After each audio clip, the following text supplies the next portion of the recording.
আজকে আমি আবার তোমাদের কতগুলো প্রিপোজিশনাল ফ্রেজ দেখাবো। চেষ্টা করো প্রিপোজিশনাল ফ্রেজগুলো ধরতে। প্রথমে শুরু করি আমরা ইন কিপিং উইথ।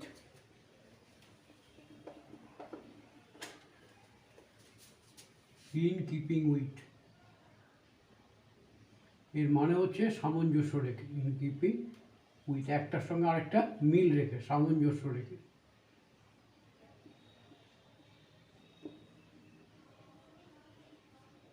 অর্থাৎ একটার সঙ্গে আরেকটা মিল, কথার সঙ্গে মিল হতে পারে, কাজের সঙ্গে মিল হতে পারে, ক্রিয়াকলাপের সঙ্গে মিল হতে পারে। ইন কিপিং উইথ সামঞ্জস্য রেখে। ধরো ওদের শান্তি প্রস্তাবের সাথে ওদের হিংসাত্মক কেউ কোনো জায়গায় পাড়ায় শান্তি বজায় রাখার জন্য বা ক্লাবে শান্তি বজায় রাখার জন্য একটা প্রপোজাল নিয়ে এসছে, কিন্তু আসলে ওদের দেখা যায় ওরা কাজকর্ম যখন করে তাদের মধ্যে শান্তির কোনো ব্যাপারই থাকে না। সবসময় একটা তীব্রতা থাকে, হিংসাত্মক মনোভাব থাকে। তাহলে যদি বলি যে ওদের শান্তি প্রস্তাবের সঙ্গে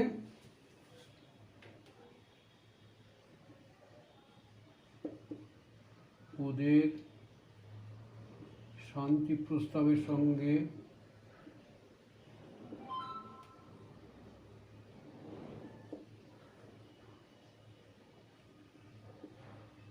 ওদের ক্রিয়াকলাপের মনো হিংসাত্মক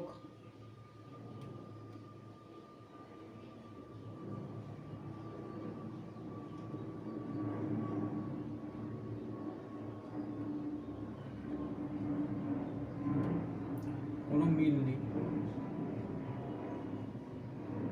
অথবা কথাটা লেখা একটু ভুল হলো, ওদের হিংসাত্মক ক্রিয়াকলাপের সঙ্গে ওদের শান্তি প্রস্তাবের কোনো মিল। আসলে ব্যাপারটা এরকম, ওদের কাজকর্মটা হচ্ছে সবসময় হিংসাত্মক, তার সঙ্গে ওদের শান্তি প্রস্তাবের কোনো মিল নেই। হ্যাঁ, এইটা আগে লিখলেই ঠিক হতো। হিংসাত্মক ক্রিয়াকলাপের সঙ্গে ওদের হিংসাত্মক ক্রিয়াকলাপের সঙ্গে ওদের শান্তি প্রস্তাবের কোনো মিল নেই।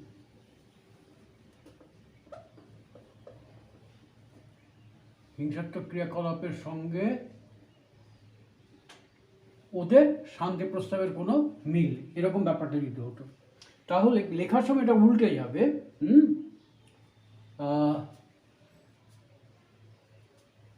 দেয়ার শান্তি প্রস্তাব piece proposal,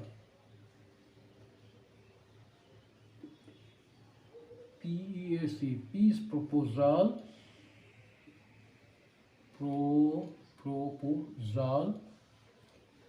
is not keeping with, মানে মিল রাখছে না, keeping with their violent acts। তাহলে their peace proposal is not keeping with their violent acts। দেখো এখানে কিন্তু আমরা আরেকটা প্রিপোজিশনাল ফ্রেজও ব্যবহার করতে পারি।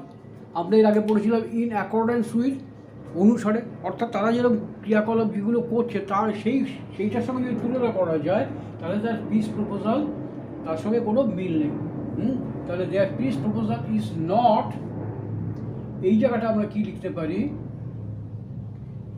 Their peace proposal is not in accordance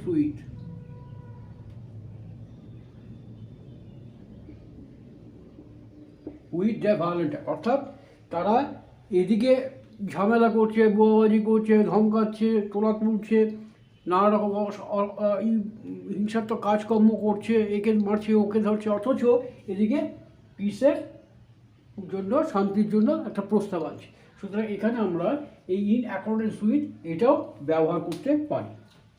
এবার আরেকটা দেখা যাক। এক ভদ্রলোকের বাড়িতে বেড়াতে গেছি, তার বাড়িটা বেশ সাজানো গোছানো, সুন্দর বাড়ি, ডেকোরেশন করা।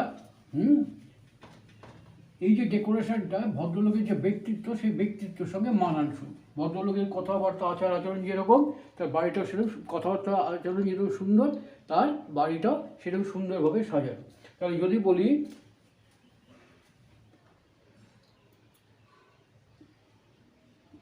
তার বাড়ির সাজসজ্জা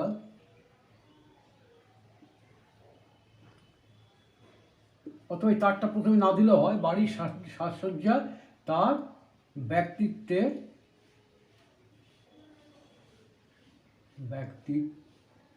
ব্যক্তিত্বর সঙ্গে সামঞ্জস্যপূর্ণ।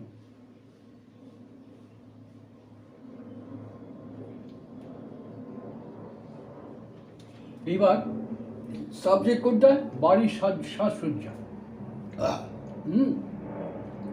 তাহলে তার বাড়ির সাজসজ্জা ইংরেজিতে কী হবে? ডেকোরেশন। তার বাড়ির সাজসজ্জা, the decoration of the house,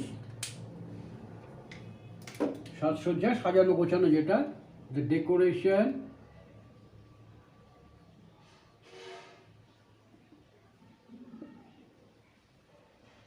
of his house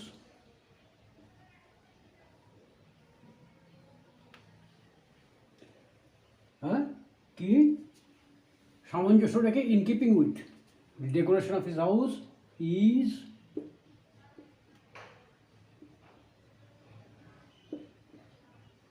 keeping with his ব্যক্তিত্ব, পার্সোনালিটি।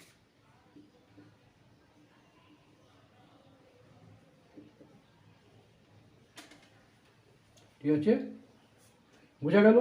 এবার আরেকটা দেখা যাক। একটা পার্ক হচ্ছে,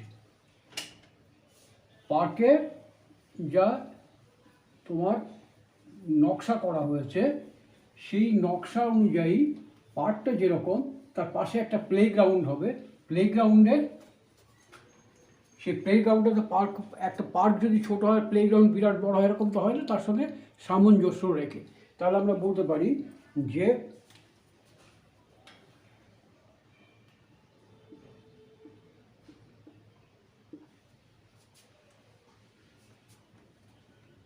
পার্কের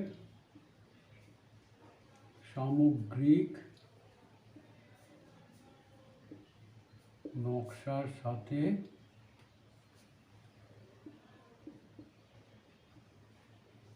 মিল রেখে খেলার মাঠটা ছোট করা হবে।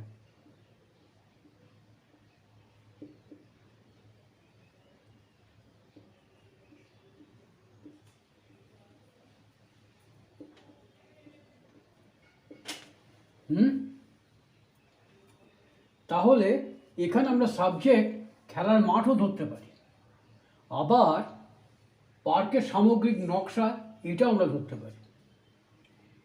যদি পার্কের সামগ্রিক নকশাটাকে সাবজেক্ট বলে ধরি তাহলে দি ওভারঅল ডিজাইন, সামগ্রিক নকশা, দি overall design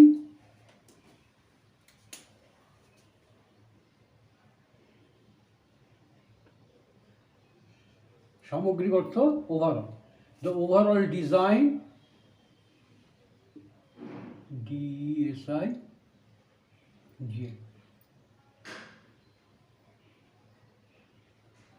of the park,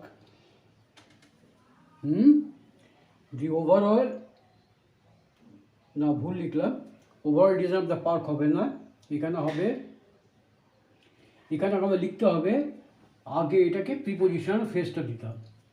in keeping with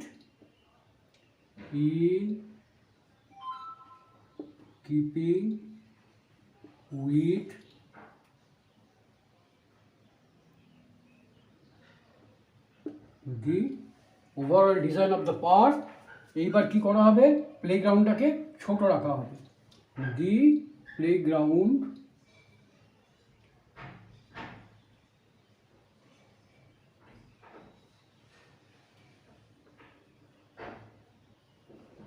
will be small. এইটাও একটা করতে পারি। আবার কি করতে পারি? দেখো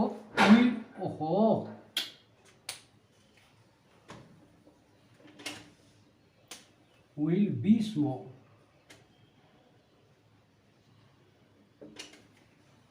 পার্টটা যেরকম হবে সেই অনুযায়ী প্লেগ্রাউন্ডটা ছোট করে রাখা। দেখো এটা আরেক রকমভাবে করা যেতে পারে, একটু অন্য রকমের লেখা যেতে পারে।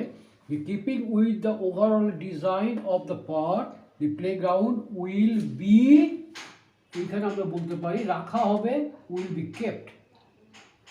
বি আছে, সেই জন্য কিপ ভার্বের থার্ড ফর্ম হয়েছে, উইল বি কেপ্ট স্মল হয়েছে। এবার আরেকটা দেখা যাক, অন্য একটা প্রিপোজিশনাল ফ্রেজ। পরিবর্তে, এই কথাটা আমাদের প্রায়ই ব্যবহার করতে হয়। পরিবর্তে, কোনো একটার বদলে আরেকটা, এরকম বোঝাতে আমরা বলি ইন লিউ অফ। সেখানে আমরা ইংরেজিটা বলি প্রিপোজিশনাল ফ্রেজ যেটা, সেটা হচ্ছে ইন লিউ অফ।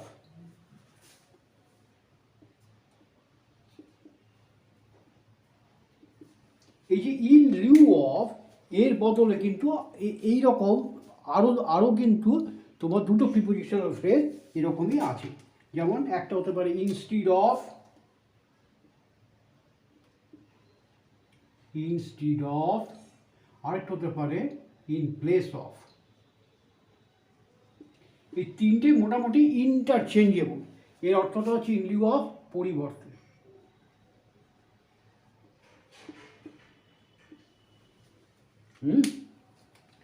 এখন ধরো একজনের কাছে, আমার বন্ধু বান্ধবের কারোর কাছে একটা খুব ভালো বই আছে, বইটা আমার খুব পছন্দ। আবার আমার কাছে একটা ভালো পার্কার পেন আছে, সেই পেনটা আবার ওর খুব পছন্দ। এবার আমি ওকে বলতে পারি, তুমি যদি আমাকে ওই বইটা দাও, আমি তোমাকে এই পার্কার পেনটা দেবো। এরকম যদি হয়,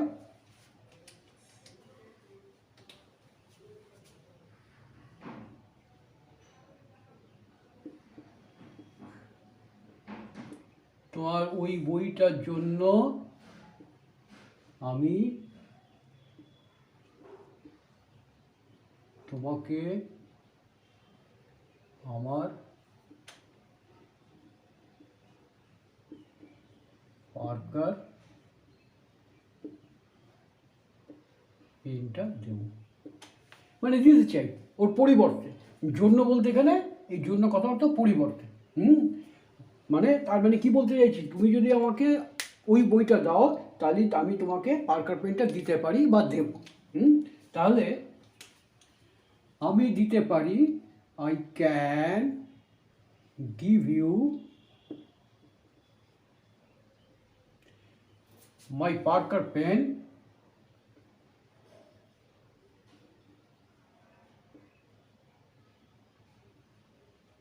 এখানে একটা জিনিস দেখে নাও, এটা মনে করে রাখো, আমাদের পরে কি বসে সাবজেক্ট, সাবজেক্টের পরে কি বসে ভার্ব, ভার্বের পরে কি বসে অবজেক্ট।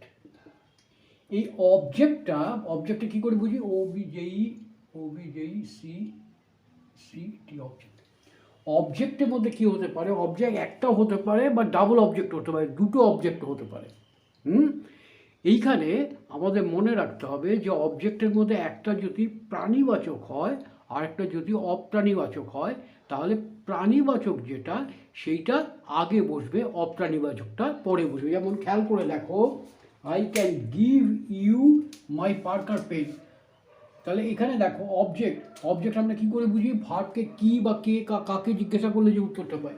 আই ক্যান গিভ, আমি দিতে পারি কি বা কাকে, ইউ, কি মাই পার্কার পেন।